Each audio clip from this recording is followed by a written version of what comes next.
Bonjour à tous les amis, c'est Kevin, j'espère que vous allez bien. On y est, aujourd'hui c'est le jour du Classico, match ce soir 20h45. Est-ce que vous êtes prêts à vivre ce match? Est-ce qu'on est prêt à voir nos hommes, nos Olympiens faire quelque chose là-bas? Je l'espère en tout cas. Alors ça ne sera pas une vidéo d'avant-match puisqu'elle a déjà été faite, mais néanmoins c'est une petite vidéo qui ne sera pas très longue, mais pour partager les dernières informations que j'ai pu voir sur les différents réseaux sociaux. On va faire ça ensemble les amis et je vais partager ça avec vous tout de suite. Et on va commencer avec cette déclaration de Eric Dimeco qui nous dit que le PSG n'est pas au niveau de l'an dernier. Ça c'est vrai, c'est pas le même PSG que l'an dernier. Je les trouve en tout cas moins forts cette année-là. Ça prend un peu plus de buts, c'est moins régulier. D'ailleurs, ils ont fait beaucoup de faux pas cette saison, on va pas se mentir. C'est une réalité que personne ne peut contester. L'OM a moins peur qu'avant, où ils arrivaient en victime, ça baisse moins les yeux. J'ai l'impression que l'écart s'est resserré. Sur les deux dernières confrontations, on a eu cette impression. C'est pour ça qu'il a confiance. Les saisons d'avant, on rentrait sur le terrain en victime et on se faisait défoncer. Et puis sur ces matchs-là, ils savent qu'ils ne peuvent pas se manquer et au niveau de l'engagement, ils font ce qu'il faut. En tout cas, ils l'ont fait sur les deux dernières rencontres. Donc moi, c'est bien ce que je disais. Contrairement aux années précédentes, il est vrai que cette année, on a pu voir qu'on a pu regarder cette équipe du Paris Saint-Germain droit dans les yeux. Il reste quand même supérieur au niveau du jeu, au niveau de la possession et de la construction du jeu même, en parlant football. Il reste supérieur. Maintenant, on a très bien pu constater qu'on a fait les choses largement mieux que l'année dernière. On a fait 2 bons matchs contre eux. On va voir ce que ça va donner au Parc des Princes ce soir. Je pense qu'ils vont nous attendre de pied ferme. Ils vont vouloir montrer un autre visage. Vu que sur les 2 dernières rencontres, on leur a tenu tête, ils vont certainement avoir à cœur devant leurs supporters de faire un match totalement différent. On va y revenir un petit peu juste après. Ce soir, ce sont les 2 meilleures attaques du championnat qui s'affrontent. Marseille avec 46 buts, Paris avec 43 buts. Donc ça devrait donner bien sûr un spectacle, je pense, à la hauteur de nos attentes. Alors j'espère aussi ne pas avoir 4 buts pour Paris, 2 pour Marseille ou 5 buts pour Paris, 1 ou 2 ou 3 pour Marseille. On va espérer que les 2 équipes marquent, que ça soit plus en notre faveur qu'en la leur. Si on peut faire un 2-2 ou un 3-3, moi personnellement je signe. On espère pouvoir faire mieux. Pourquoi pas aller chercher un résultat là-bas positif pour nous. Maintenant, au vu des performances actuelles de nos joueurs, aller faire un match nul là-bas ne serait pas une contre-performance, très honnêtement. Donc, impatient de voir ce que vont donner ces 2 meilleures attaques sur le terrain ce soir. À tout moment, on a un vieux 0-0 et on est choqué. J'espère pas. Mais après 0-0, en sachant qu'on n'a pas non plus les 2 meilleures défenses de Ligue 1, on va pas se mentir, ça risque pas d'arriver. Je pense pas que ça risque d'arriver. Nous, on prend beaucoup de buts, beaucoup trop d'ailleurs. Et Paris, cette saison, on en a pris pas mal également. Dernier en date contre Strasbourg, ils font 2-1. Si je dis pas de bêtises, il me semble même qu'à Metz, ils gagnent 3-2, mais Metz en met 2 aussi. Donc si eux ont réussi à en mettre, une fois encore, pourquoi pas nous? Et cette saison, nous aussi, on a marqué à chaque reprise quand on a joué contre eux. Donc ça s'annonce quand même de bon augure. Il ne faut pas y aller avec la peur au ventre, il faut y aller en jouant le football qu'on sait jouer, et ça devrait bien se passer. Ensuite, ça je voulais le partager, parce que ça c'est un message à tous les Parisiens qui disent bien évidemment qu'ils ne nous prennent pas au sérieux, que pour eux c'est plus un classico tellement Marseille c'est devenu banal. Néanmoins, on peut voir que Paris se donne les moyens de créer des shows d'avant-match quand il réceptionne l'Olympique de Marseille. Et là, ce soir, on peut lire que Booba devrait assurer un show dimanche en marge du match, bien évidemment, entre PSG et Marseille. Et apparemment, il s'agirait d'un show un peu spectaculaire. Donc, quand vous nous dites que vous ne nous prenez pas au sérieux et que pour vous, c'est devenu une banalité, un PSG Olympique de Marseille, on peut très bien voir que non. Alors, je tenais à rebondir là-dessus. Il y a les vrais supporters du Paris Saint-Germain et puis il y a les autres. Parce que pour tout vrai supporter du PSG, un classico restera un classico quoi qu'il arrive. Comme c'est le cas du côté de Marseille. On ne peut pas le nier. Paris-Marseille, ça restera un classico comme un Marseille-Paris, quoi qu'il arrive. Les pseudo-supporters qui viennent dire non, c'est plus un classico ou je ne sais pas, ce ne sont pas de vrais supporters. Classico en France, c'est Paris-Marseille, c'est Marseille-Paris. Point final. Et on le voit encore, le PSG se donne les moyens d'organiser des shows d'avant-match. Et ça, il n'y a que quand c'est Marseille qui se déplace que ça se passe. Qui peut dire le contraire? Personne. C'est comme ça et pas autrement. Non, ça, je tenais à le notifier. Encore un show prévu pour l'avant-match PSG Olympique de Marseille. C'est encore quand c'est l'OM qui se déplace. Voilà, rien à dire d'autre. Petit point actu sur l'effectif de nos joueurs. Alors on peut voir, suite à la déclaration d'avant-match de De Zerbi, que Aguerd n'est pas remis à 100%. Abdelli a travaillé un petit peu aussi. Par contre, ceux que vous avez vus avec moi ces derniers jours avaient fait une récupération. Il n'y a pas de souci. Donc, si on peut retenir quelque chose là-dedans, c'est qu'Aguerd pas à 100%, ça m'étonnerait qu'il débute le match, malheureusement. Et Abdelli, moi je l'avais mis dans ma composition d'avant-match. Il est un peu juste. Ça va bien évidemment m'inviter à revoir ma composition d'équipe que je vais vous partager. Alors, j'en ai fait 2. J'ai fait ma composition à moi, suivant mon analyse à moi de l'équipe parisienne. Et j'ai fait une deuxième composition d'équipe qu'on va également voir, qui sera plutôt celle, je pense, de Roberto De Zerbi. Pour la mienne, 4-3-3, je ne change pas de schéma tactique. Je reste avec Rouli dans les buts, Oea piston droit. Est-ce qu'on aurait une charnière centrale Balerdi-Pavard ou Medina-Pavard?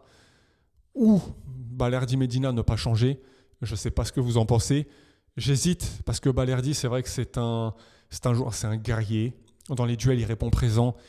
Maintenant, il nous fait malheureusement très souvent sur chaque match une bourde. Et contre Paris, est-ce qu'on peut se permettre de faire une bourde? Je ne pense pas. Maintenant, Pavard, je pense aussi que ça peut être un joueur qui va avoir à cœur de revenir en force et de faire le taf. Un Pavard à 100% et au top de ses capacités, on sait très bien que c'est un joueur de classe internationale. Je ne sais pas ce qu'on pourrait mettre comme effectif dans la charnière centrale. En tout cas, moi, là, j'ai décidé de mettre Balerdi Medina. Au milieu de terrain, étant donné qu'Abdelli ne sera pas là, je mets le milieu le plus impactant, plus gros volume de jeu physique. Timber, Højbjerg, Kondogbia. En tout cas, Højbjerg, Kondogbia sur le Trophée des Champions, ça avait très très bien marché. Avec Timber en plus, je pense que ça devrait être assez solide. Et devant Greenwood, Peixao et Aubameyang. Pourquoi Aubameyang? Parce que dans ma philosophie du jeu que je vois qui va être proposé par les joueurs parisiens contre nous, comme je l'avais dit lors de l'avant-match, je vois une possession forte de ces joueurs-là. On ne va pas se mentir, ils vont avoir le ballon, ils vont avoir à cœur de nous acculer. Ils vont très certainement pousser d'entrée de jeu. Et nous, on va sûrement avoir affaire à un bloc bas. On va se retrouver beaucoup plus bas sur le terrain. Moi, ce que j'imagine, c'est plutôt ça. Jeu bas de nos joueurs, récupération basse et projection très rapide vers l'avant. À prendre à défaut cette équipe parisienne dans leur dos, cette défense n'est pas non plus une défense, comme je le disais, qui est en mode agence tout risque, qui va réussir à tous les coups à ne pas prendre de but. Ça, j'y crois pas. On a notre carte à jouer. Donc sur une récupération basse, jouez vite en transition et dans la profondeur. Kondogbia a un très bon jeu au pied long. Et Højbjerg également, il nous l'a prouvé plusieurs fois.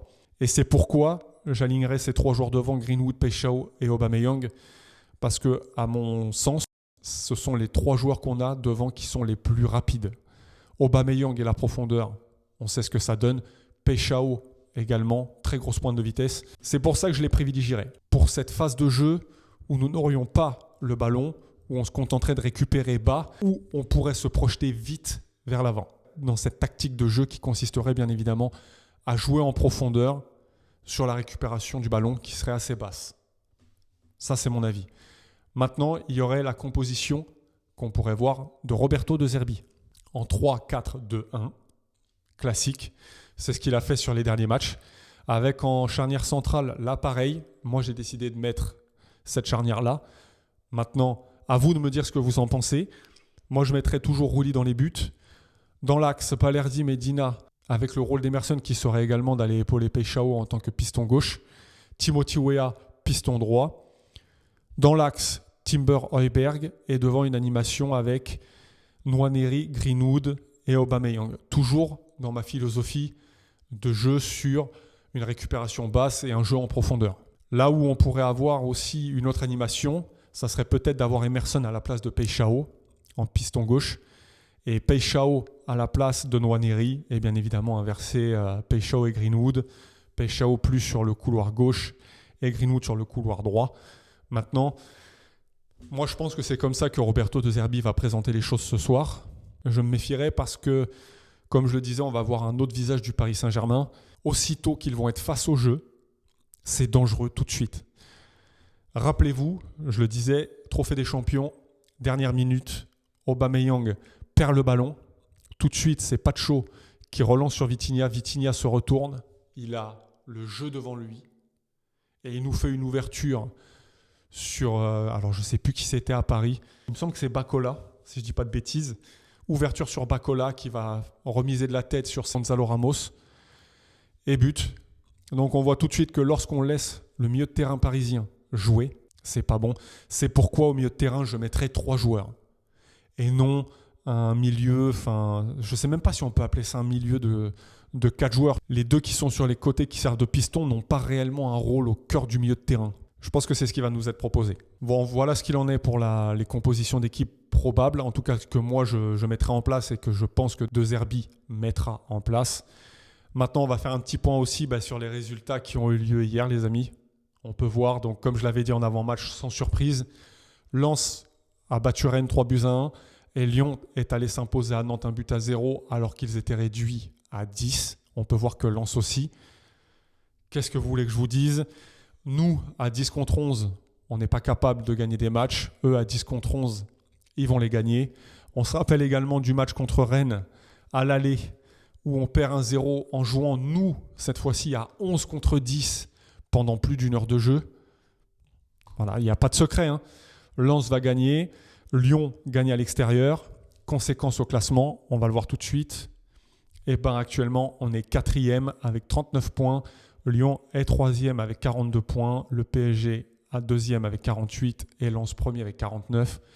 Donc autant vous dire que le Paris Saint-Germain va avoir également à cœur de reprendre sa place de leader.